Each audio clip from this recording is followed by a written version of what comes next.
Clarifying resignation rumors, gratitude, support, and firm resolve. This forced the core of Vice President Sara Duterte's visit to the United Kingdom. Faith Agustin has the story.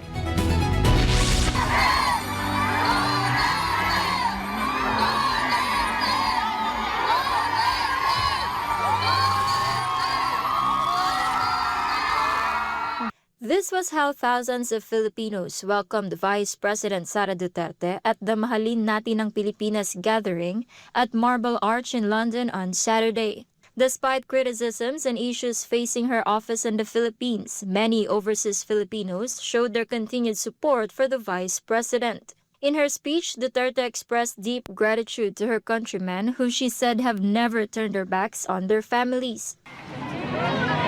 Ang susunod na pagpapasalamat gikan sa amo ang pamilya, ang pamilya Duterte.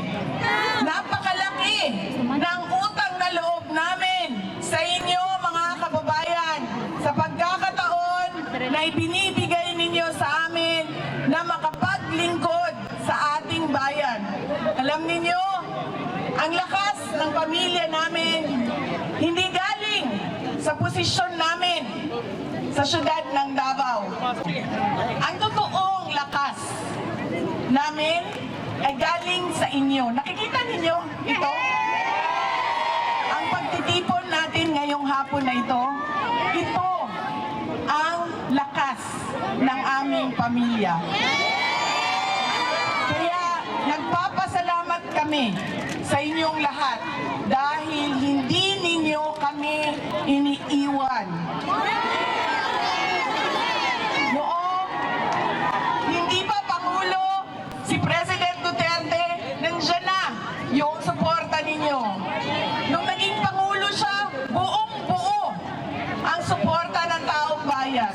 At ngayon, na walang-wala yung pamilya namin, ay nandyan pa rin kayo, mga kababayan namin. Maraming salamat sa inyong lahat. A few days before her visit to the United Kingdom, the latest survey results were released prior to President Ferdinand Marcos Jr.'s fifth State of the Nation address, showing Vice President Sara Duterte maintaining high approval, satisfaction, and trust ratings. In an ambush interview, this was the Vice President's reaction. Ako ay isang blessed na tao ng Diyos dahil sa kabila ng kahirapan na pinagdadaanan ng opisina namin at sa paninira ng administrasyon sa akin, sa aking pamilya at sa aming opisina, nandiyan pa rin yung suporta at tiwala ng mga kababayan natin. Kaya malaking bagay yon at sa Diyos ako nagpapasalamat at syempre sa ating mga kababayan. It can be recalled that since 2023, Duterte has maintained that her office has been experiencing political pressure. Despite this, she said she remains grateful for the continued trust and support given by the Filipino people. When asked by SMNI News how she was doing after the program, personally, ma'am, kumusta na po kayo? Oh, okay lang ako, ma'am. Masakit lang yung paa ko sa pagtayo ng 2 oras. Thank you for coming here, ma'am. Yes, masaya ako na nakasama ko ang ating mga kababayan dito sa London at sa iba't ibang lugar galing sa United Kingdom. At masaya din ako na nakausap ko sila at nalaman ko kung ano yung mga problema bilang isang overseas Filipino dito sa United Kingdom. At syempre, nagpapasalamat ako sa panahon na napaabot ko sa kanila yung mensahe ko para sa mga kababayan natin. Meanwhile, the Vice President denied circulating rumors that she might resign from office while her impeachment trial is ongoing. May bali-balita po, ma'am, na magre-resign po kayo. Your reaction po on this? Oh, never gonna happen. Hindi ako magre-resign dahil yun ay parang betrayal sa 32.2 million na mga kababayan natin na bumoto sa akin. Kung gusto ni BBM, tanggalin niya ako, gawin niya ang lahat, tanggalin niya ako. Duterte maintained that she has no intention of stepping down as she once again thanked her defense team and the Filipinos who continue to support the office of the Vice President. After the program, the Vice President spent over 2 more hours with her supporters for a photo opportunity. Magandang hapon po sa mga kababayan natin sa Pilipinas. Sa mga kapatid nating Muslim. Assalamualaikum warahmatullahi. Ako po si Jerome Duterte.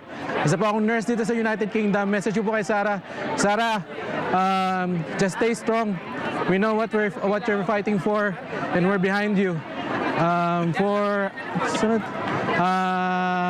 So for the Philippines, we're still 1 year away for 2028, and when that time comes, it's time for retribution. We'll bring him home.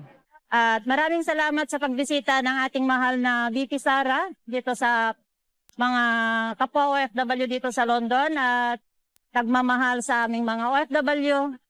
At sa mga nag-impeach kay VP Sara, tigilan nyo na yan dahil wala naman katotohanan lahat ng mga sinasabi nyo. At sana sa darating na halalan ay patuloy natin siyang suportahan at mabuhay ang ating mahal na Vice President Sara Duterte. VP, thank you sa lahat ng mga paghihirap mo, lahat nasa shoulders mo. Tapos sinasabi pa namin na gusto ka namin maging presidente, napipressure ka, pero nandito naman yung mga supporters nyo. This has been Faith Agustin, your global citizen correspondent reporting for Newsline World.